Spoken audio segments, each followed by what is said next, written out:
While smart home technology is certainly very suitable for the A and B space, the benefits it brings to workforce housing is equally impactful. Hi, I'm Melissa Delgado, Managing Partner at Tides Equities.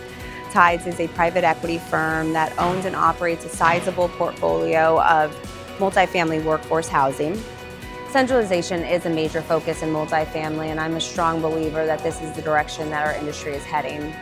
Smart home technologies plays an integral role in the centralization process.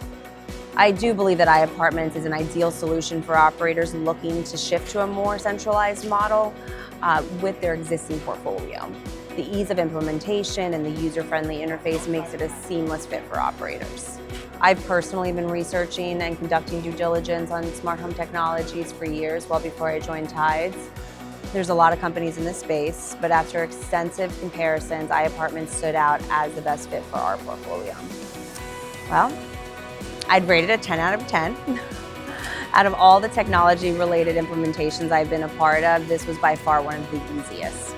The iApartments team took full ownership of the process, walking the site and working very closely with the on-site management team.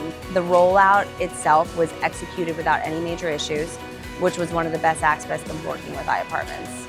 Their thoughtfulness and attention to detail made all the difference.